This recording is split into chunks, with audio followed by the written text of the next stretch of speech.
একদিকে দুর্গাপূজার প্রস্তুতি, তারই মধ্যে যেন মা দুর্গার বিসর্জন। কুলতলিতে মাত্র 10 বছরের একটি ফুটফুটে শিশুকন্যা, যার নাম দেওয়া হয়েছে এই মুহূর্তে উমা, সেই 10 বছরের মেয়েটিকে মুস্তাকিন সর্দার নামে একটি পাষণ্ড সে ধর্ষণ করে খুন করে তার দেহটি ফেলে রেখেছে। এই আরজি করের এক সঞ্জয় রায়ের কথাটা আমরা শুনছি। এই আবহে একটা 10 বছরের শিশু, ভাবা যায় মাত্র 10 বছর, ক্লাস 4-এ পড়ে, একবার ভাবুন তো। ছোট্ট একটি মেয়ে, সে টিউশন থেকে বাড়ি ফিরছিল, তাকে ফলো করে সেই ছোট্ট ফুটফুটে মেয়েটিকে ধর্ষণ করে খুন করে একটা পুকুর ধারে জলাশয়ের পাশে দেহটি ফেলে রেখেছে।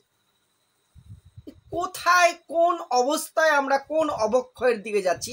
যখন আরজি কর নিয়ে রাত দখল, দিন দখল, পথ দখল, মানুষ লক্ষ লক্ষ মানুষ রাস্তায় নামছে, সেই মুহূর্তে এরকম ঘটনা শুধু এখানেই শেষ নয়। পাঁশকুড়া, সম্ভবত মেদিনীপুরের, সেখানে দেখলাম একজন ওইরকম গৃহবধূকে তুলে নিয়ে গিয়ে ধর্ষণ করেছে এবং জনতা তাকে গণধোলাই দিয়ে হত্যা করে ফেলেছে। গণধোলাই সমর্থনযোগ্য নয়, কিন্তু হিটে মুভমেন্টে এইরকম একটা সিচুয়েশনে এর বোধহয় কোনো বিকল্প নেই। মানুষ আর কোনো বিকল্প খুঁজে পাচ্ছে না। আমি গণধর্ষণ, গণধোলাই যেটা, তার পক্ষেও নই, তার সমর্থক নই, কিন্তু বিচার ব্যবস্থা, প্রশাসন যখন ভেঙে পড়ে না একটা রাষ্ট্রের, একটা দেশের, মানুষের ধৈর্যের বাঁধ ভেঙে গেলে এরকম পরিস্থিতি কিন্তু হবেই। ভবিষ্যতে যদি এই দর্শকরা এরকম করতে থাকে, এইরকমই হবে। এই যে কুলতলিতে, জয়নগর কুলতলিতে ছোট্ট বাচ্চা বোনটি ক্লাস 4-এ পড়ে, প্রাইমারি স্কুলে, তার প্রতিও এদের লোভ, যে এসবের মানেও বোঝে না, যে মেয়েটি, তাকেও নিয়ে যে খুন করতে হবে, তার সাথে পাশবিক অত্যাচার করতে হবে। ছি, ভাবুন তো নিজে একবার শান্ত হয়ে। এই ঘটনাগুলো শুনেও যদি আমার, আপনার, আমাদের যে শুনছেন আপনি কথাগুলো, যদি গায়ের রক্ত গরম না হয়, ঘেন্না না জাগে না, তাহলে সত্যি আমরা কতটা মানুষ সেটা নিয়ে প্রশ্ন জেগে ওঠে, কিন্তু প্রশ্ন চিহ্ন আসে। এগুলো শোনার পরেও যদি আমাদের মধ্যে একবার ঘৃণা, ক্ষোভ, আত্মসমালোচনা তৈরি না হয়। এর সাথে আরো একটি ঘটনা, এখানে শেষ হয়নি এখন, মিডিয়াতে যেগুলো আসছে, কলকাতার কোনো একটি থানায় একজন পুলিশ অফিসার, একজন সিভিক ভলেন্টিয়ার মেয়ে পুলিশ, তার শ্লীলতাহানি করেছে। নাও, কদিন আগে পুলিশরা দেখছিলাম খুব পোস্ট করছিল, পুলিশের মেয়ের চিন্তা ছাড়ো, কি লড়াই করে হচ্ছে বড়, তাদের চিন্তা কারোর করতে হবে না। খুব খারাপ লেগেছিল পোস্টটি। বিশেষ করে বড় বড় অফিসাররা করতেই পারেন, সাধারণ পুলিশ কর্মীরা অনেকে করেছেন, আমার পরিচিত অনেকে দেখেছি। কেউ নিরাপদ না। যদি নগরে আগুন লাগে না, মন্দির বাদ যায় না। আগুন লেগেছে, মন্দিরও কিন্তু বাদ যায় না, কেউ বাদ যাবে না। এটা সামাজিক অবক্ষয় শুরু হয়েছে।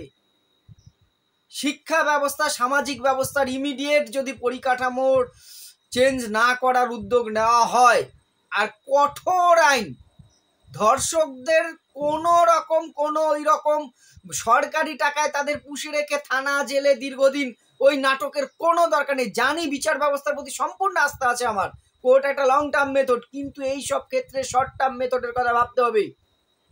কি করে 2-3 মাসের মধ্যে বিচার সম্পন্ন করে, এবং যে শাস্তি হবে ক্যাপিটাল পানিশমেন্ট অর্থাৎ ফাঁসির আদেশ, এবং সেটা কার্যকরী করতে হবে, প্রয়োজনে জনসমক্ষে। না হলে কিন্তু এই পাঁশকুড়া পটাশপুর হবে।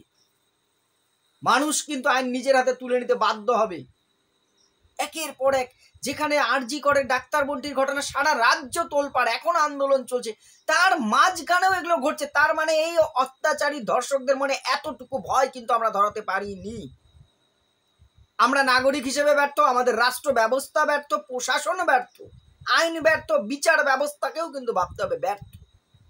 কেন আমরা ভয় ধরাতে পারছি না এই সমস্ত ক্রিমিনালদের? কেন কন্ট্রোল, নিয়ন্ত্রণ করতে পারছি না? আমাদের মূল্যবোধের এতটা অপক্ষয় কেন হচ্ছে? একবার ভাববেন না? ভাববার সময় কি আমাদের আসেনি? আমরা কি এর পরেও বসে থাকবো? আরো একটা ঘটনা দেখবো, আবার একদিন প্রতিবাদ করব, যাক আমার কি, আমার বাড়িতে তো হয়নি, সে অপেক্ষায় থাকবো। কখন আমার বাড়ি আগুন লাগবে তারপরে আমি জলের ব্যবস্থা করব, নাকি আগুন না লাগার জন্য আগের থেকে প্রোটেকশন নেব? একবার ভাববার সময় এসছে। কঠোর আইন ইমিডিয়েট আনা দরকার সামাজিকভাবে, এবং এদের জনসমক্ষে শাস্তির ব্যবস্থা করা হোক। সর্বোচ্চ 1 থেকে 2 মাসের মধ্যে এদের ফাঁসি, এবং তার চেয়েও যদি ভয়ঙ্কর কোনো মৃত্যুদণ্ড থাকে সেটা কার্যকর করা হোক। আইন ব্যবস্থা পরিবর্তন, এবং যে রাজনৈতিক দল এই রকম আইনের বিরোধিতা করবে তাদের আমরা ভোট দেওয়ার আগে কিন্তু ভাববো। কঠোর থেকে কঠোর ব্যবস্থা ইমিডিয়েট যদি না নেওয়া হয়, এই সমাজটাই কিন্তু আমরা বাঁচাতে পারবো না। আমার আপনার বাড়ির মেয়ে বোনেরাও কিন্তু নিরাপদ থাকবে না, এই আশঙ্কাটা কিন্তু থাকছেই। সত্যিই বলছি, এবারের পুজোর আনন্দটাই মনের থেকে আর আসছে না। এরপরে পুজো পুজো যে ভাব সেটা আর আসছে না, এভাবে করে আর পুজো উদযাপন হয় না। খুব খারাপ লাগছে। যদি কথাগুলোর সাথে একমত হন অবশ্যই চ্যানেলটি সাবস্ক্রাইব করে এবং শেয়ার করে পাশে থাকবেন। ধন্যবাদ।